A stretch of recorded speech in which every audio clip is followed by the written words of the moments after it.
आज का विषय है क्या 1857 का विद्रोह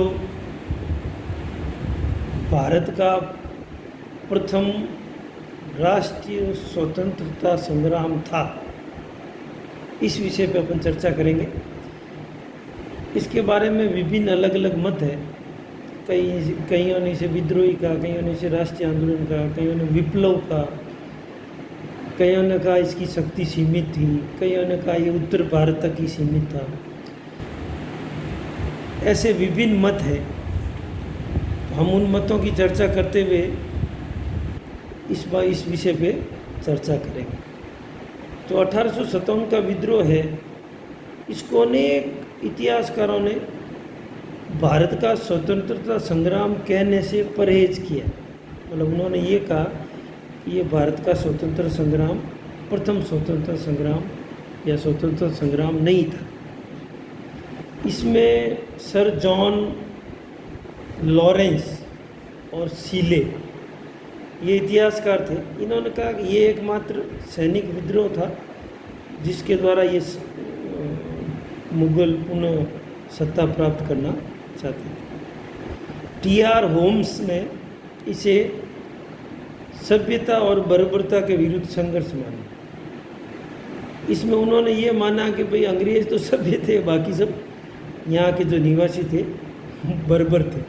मतलब एक मूर्खतापूर्ण कृत्य है ये। लेकिन फिर भी उन्होंने विचार अपने व्यक्त किए। उसके बाद आउट्रम व ट्रेलर ने अंग्रेज़ों के विरुद्ध हिंदू और मुस्लिमों का षड्यंत्र कहा। 1857 विद्रोह को आउट्रम और ट्रेलर ने हिंदुओं और मुस्लिमों का षड्यंत्र माना अंग्रेज़ों के विरुद्ध। आर.सी. मजूमदार ने यह कहा कि यह अल्प क्षेत्र तक और कुछ वर्गों तक सीमित था। मतलब इसका पूरे भारत में क्षेत्र नहीं था और कुछ वर्गों ने ही इस आंदोलन में भाग लिया। इसके अतिरिक्त ऐसे अनेक विद्वानों ने विभिन्न वक्तव्य जारी किए जिसमें उन्होंने इसे प्रथम स्वतंत्रता संग्राम कहने से परहेज किया।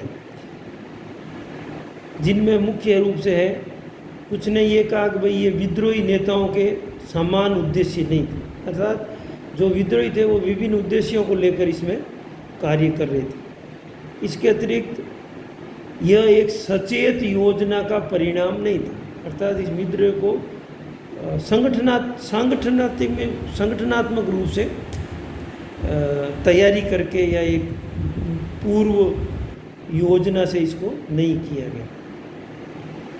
इसमें मुख्य रूप से सैनिकों ने हिस्सा लिया।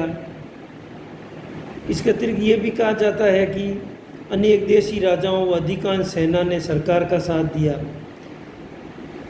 इसके अतिरिक्त और ये शब्द हमेशा ये वाक्य आता है कि उस समय भारत में राष्ट्रवाद भ्रूण अवस्था में था या राष्ट्रवाद न के बराबर था। इस प्रकार ये विभिन्न तर्क दिए जाते हैं जो उपयुक्त, जो मैंने अभी बताया, आउट्रम ट्रेलर और मजूमदार और इन विद्वानों का समर्थन करते हैं। ये एक पक्ष है जो पक्ष ये दर्शाने की कोशिश कर रहा है कि भारत में जो 1857 का विद्रोह हुआ वो प्रथम स्वतंत्रता संग्राम नहीं था। जो ये कथन इन विद्वानों द्वारा विद्रोह के स्वतंत्रता संग्राम के विपक्ष में कहे गए, हो सकता है इनमें कुछ बातें, कुछ अंश सत्य हो सकता है, लेकिन पूर्ण सत्य है नहीं। कुछ अंश सत्य हो सकता है, लेकिन जो 1857 का विद्रोह को हम भारत का प्रथम राष्ट्रीय स्वतंत्रता संग्राम कह सकते हैं, क्योंकि हमारे पास इसके पक्ष में अनेक तर्क हैं। इन तर्कों को मुख्य रूप से वी.डी. सावरकर, अशोक मेहता, एस.एन. सेन, एस.बी. चौधरी, ताराचंद आदि इतिहासकारों ने भी इनका समर्थन किया। जैसे जॉन और सीले ने इसको सैनिक विद्रोह माना, बिल्कुल सही बात है, ये सैनिक विद्रोह था और सैनिक विद्रोह के रूप में ही शुरू हुआ। लेकिन उसके बाद यह एक जन विद्रोह में बदल गया। अर्थात इतनी सैनिक विद्रोह के रूप में शुरू हुआ था, लेकिन बाद में ये एक विद्रोह आम जनता की भागीदारी भी इसमें हुई, तो जन विद्रोह में बदल गया। यह समूचे उत्तर भारत, पश्चिमी भारत तथा मध्य भारत तक विस्तृत हो गया। ये मात्र एक छोटी सी सैनिक छावनी तक नहीं रहा। या कहते हैं साहब सैनिक विद्रोह था या सैनिक छावनियों का विद्रोह था, नहीं, सैनिक छावनियों से निकलकर आम जनता का इसमें सहयोग रहा। उसके पश्चात ये समूचे उत्तर, पश्चिम और मध्य भारत तक विस्तृत हो गया। इसके अतिरिक्त इस विद्रोह को दबाने में लगा समय तथा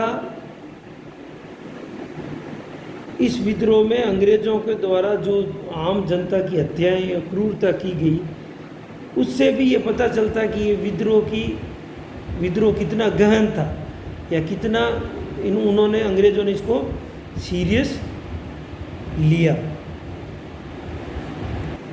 जो इस विद्रोह की गंभीरता को दर्शाता।